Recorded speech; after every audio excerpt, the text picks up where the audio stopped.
Hi, I'm Susan Dziubinski with Morningstar.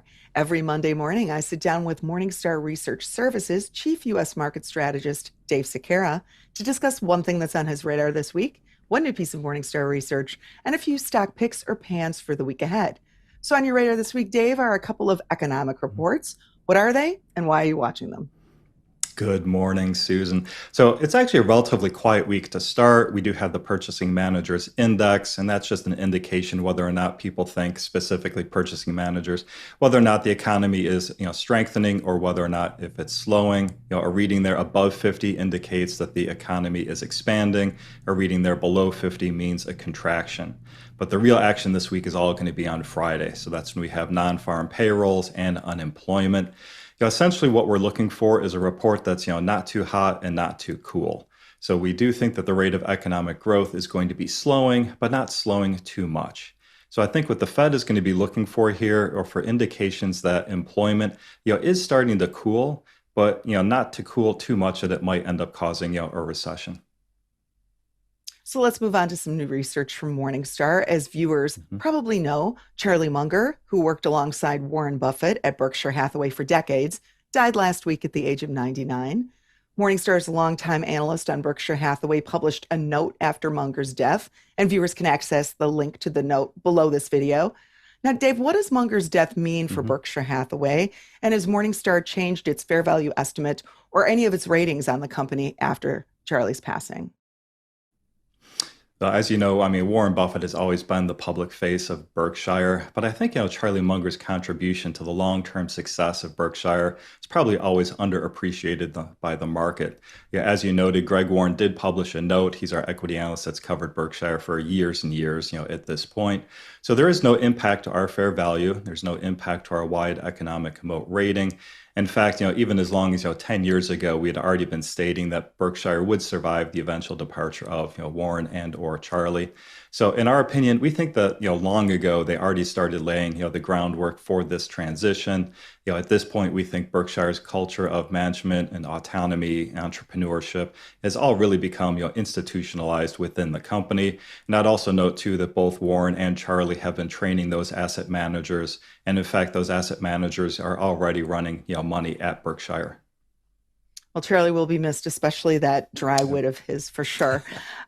Let's turn to some new research that you've been working on, Dave, and that's your market outlook for December, which just Mhm. published on Morningstar.com. The stock market performance was actually really strong in November, up more than 9%. So, talk a little bit about sectors that did the best during that month and maybe some of the worst, and anything that stands out to you from a sector perspective. Well, what really stands out is that, what's called the Santa Claus rally, that definitely came early this year. Now, historically, December is, one of the strongest months of the year, and that's why it's called the Santa Claus rally. But this year the markets, really started to take off in early November and specifically right after the last Fed meeting. The reason being was that the market really at that point started pricing in no more additional rate hikes, which, as we've discussed, for a while now, our opinion has been since, the July meeting that that was going to be the last rate hike of this monetary policy tightening cycle. Now, looking at the performance, within the overall market, the tech sector, again, was the leader in November. Tech was up 13.3%. What I'd note here is it wasn't just, those Magnificent Seven stocks. And in fact, in November, the Magnificent Seven only accounted for about a third of the market's gains, whereas year to date, the Mag 7 accounts for two-thirds of the market gains. Following tech was real estate. Real estate was up 12.2%, another sector that we thought was pretty undervalued.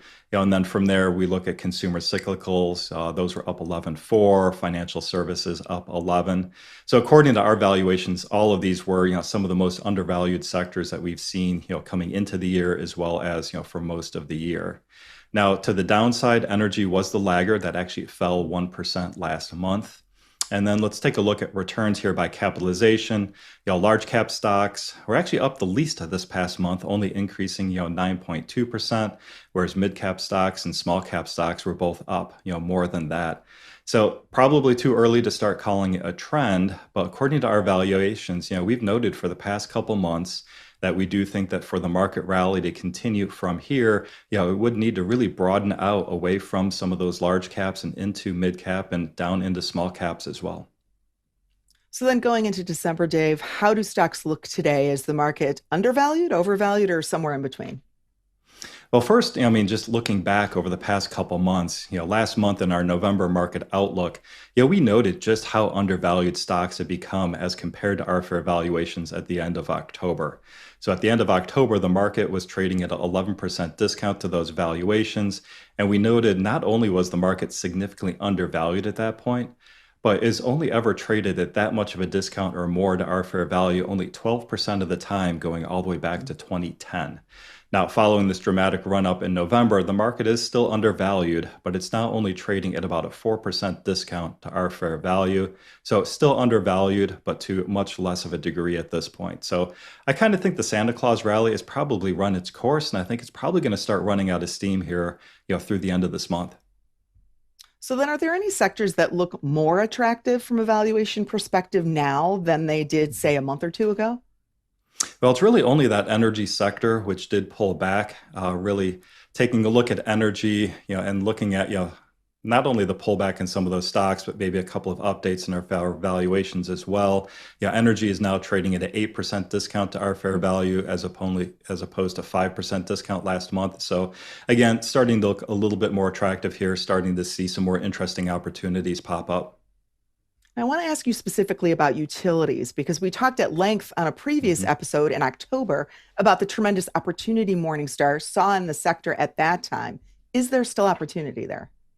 There's still opportunity in the utility sector. Now, it did rise, over 5% in November. So at this point, it's currently trading at about a 7% discount, to our fair value. But again, when I take a look at it, by historical standards, it's still very undervalued. So if we look at the amount of time since 2010 that it's traded at this amount of a discount or more, only traded, this undervalued in our view anyways, only 3% of the time. Wow. So let's spin that on its head. Any sectors look way overvalued today that investors might consider pulling back in? Yeah, it's got to be technology. So technology was up, over 13%, and at this point, it's now trading at an 8% premium, to our fair values. And when I look at it, over the course of the year, and specifically for more active investors, we do think now is a good time to move back to an underweight position, within technology. A very good time in order to take profits in some of those stocks that have become, overvalued and overextended, in our view. And I'd note technology has been very volatile, here in 2023. At the beginning of the year in our 2023 market outlook, we'd actually recommended an overweight position. That sector was trading at a 19% discount to our fair values at the beginning of the year. Of course, as that sector, moved up in the beginning of the year, hit our fair value, we moved to a market weight position. Then by mid-year, as the stock market continued to go up for tech, we actually had moved to an underweight. And then we ended up moving, back to, a market weight once valuations, started coming back down again in August and September. And, following that market weight, it's probably now time to go back to an underweight. So now let's pivot a little bit and look at the market through the lens of investment style. So from a Mhm. growth value perspective, what should investors be thinking today? Well, and I think as you'd expect with tech, cyclicals, and communications being up the most here in November, by style, the growth category itself was up 11.6%. Core and blend were up 8, and value is only up 7.3. So I think based on valuations, I do think now is probably a good time to start readjusting your allocations by category as well. Now, we continue to believe that value should be an overweight. Value stocks trade at about a 14% discount to our fair value. Core blend stocks are only at a 3% discount, so that's pretty close to the market average. So I think now would be a good time to consider moving to a market weight position there from an underweight. But really looking at growth, that's now trading at a 2% premium. Now, granted, that's not that much of a premium, but with value stocks at such a discount, in order to have that overweight in the value category, you got to underweight something. So in this case, according to our valuations, I think now is probably a good time to start underweighting that growth category. And then lastly, from that large cap, small cap perspective, it looks like, as you mentioned, Mhm. small cap stocks performed in line with large cap stocks in November, Mhm. which is kind of refreshing. Yet even so, small cap stocks still must look really undervalued when you compare them to large caps, right? Yeah, so small cap stocks were up, 9.5%, and that just, kind of edges out large cap stocks were up I think 9.2%. And then mid-cap stocks were the winners. They came up, 10.3%. But as you mentioned, yeah, according to our valuations, small caps are still the most undervalued, trading at a 24% discount to our fair value. Next up are the mid-cap stocks, still undervalued, trading at an 11% discount. And large cap stocks actually trading a little bit better than the broad market discount. Large caps are only up, I'm sorry, are only at a 1% discount. So it's time to move on to the stock picks portion of our program. This week, you've brought Mhm. viewers seven attractive mega cap stocks that could move the market in 2024. Now, Dave, what makes you think Mhm. these seven stocks you're going to talk about will have an outsized impact on market returns next year, maybe the same way that the Magnificent Seven did in 2023? Yeah, I mean, at this point, according to our valuations, the Magnificent Seven generally have kind of run their course. I mean, in fact, only one of those seven, is still undervalued, whereas at the beginning of the year, six of those were undervalued. So what I did here is I conducted a quick screen for undervalued stocks, and then I ranked them by which ones we think have the most upside in market capitalization terms as compared to our fair values. So these are the stocks that, based just really on their size and their upside potential, that we think will have, some of the broadest impact, to the broad market indexes. So let's get right into the picks. Your first two are actually two Mhm. stocks from the Magnificent Seven of 2023, and that's Alphabet and Amazon. So, as we've talked about many times, both are having pretty spectacular years, but you still think they have room to run in 2024. Why? We do. So specifically, Alphabet is the last of the Magnificent Seven that we still rate as being undervalued. It's a four-star rated stock, trades at an 18% discount to our fair value. Now, I know Amazon has run up enough this year. It is a three-star rated stock, but it is still trading at about a 5% discount to our fair value. And of course, just based on the size of Amazon itself, a 5% increase there is a large impact, to the market cap of the overall market. And I'd say both of these companies, they're still going to benefit from a combination of long-term secular growth within the cloud business, as well as from additional digital advertising. Taking a look at Alphabet, we still think that there's, some increase that's yet to come in their margins, just as they see some monetization in YouTube. And then with Amazon, that's benefited from, the long-term trend for e-commerce, so we still continue to expect that, over time to still take share from the retailers. Now, next on your list is Berkshire Hathaway. That certainly Mhm. qualifies as a mega cap and is Yeah. undervalued. Tell us about Morningstar's current take on the stock.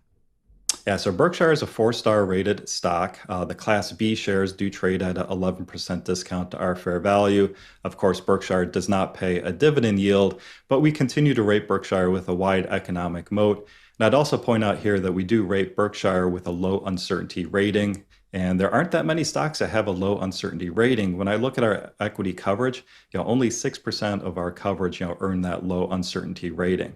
Now, I would note, I think Berkshire is a pretty tough stock to value, and there's really two main points to that. First, I think the market is probably undervaluing the private equity portion, of their portfolio. Those are the companies where Berkshire bought them out and owns the entire company. But I also think the market is just unsure here to how to be able to price in, the key man risk, as far as Warren Buffett. So again, while he appears to be, in pretty good health, you do have to note he is 93 years old. But we believe, there is a very strong succession plan that's already put in place. The asset manager that work for Warren, they've all been able to benefit from his mentoring, over the years. So we do expect to going forward, even after, Warren is no longer managing the money, that they will still manage the assets there in a very similar style to how he and Charlie had been managing it. Now, your next two stocks are oil giants, ExxonMobil and Mhm. Chevron. What's the thinking behind these two picks? Yeah, so Exxon is actually down at 6.6% year to date. Recently we actually bumped up our fair value a bit to $123 a share. So it's a four-star rated stock, trades at a 16% discount, has a 3.7% dividend yield, and we do rate the company with a narrow economic moat. Now, Chevron, interestingly, started the year as a two-star rated stock. That stock is now down 19% thus far this year. It did hit a four-star rating. It just moved back up into the bottom of the three-star, range right now. But again, it's paying a 4.2% dividend yield, and it does have a narrow economic moat. And then your last two possible Mag 7 stocks for 2024 are two telecoms, Comcast and Verizon. Now, Comcast is one I don't think you and I have actually talked about before, but that's currently rated 5 stars, trades at a 30% discount and has a 2.8% dividend yield. It is a company that we rate with a wide economic moat, meaning we do think they have, long-term durable competitive advantages. And I spoke to Mike Hodel. He's the equity analyst that covers it. And I think what's going on here, and his view, he thinks the market is just overestimating the amount of deterioration in its traditional TV business and probably underestimating the growth that we think the company will have in gaining new broadband customers, over time, as well as we do think that, they do have, very good pricing power over the longer term. Verizon, this is one that's, the opposite. You and I have talked about this one, ad nauseum a number of times. So again, 5-star rated stock, trades at a 30% discount, almost a 7% yield. So again, a good stock where while it's undervalued, it's one where you're going to get, paid to wait.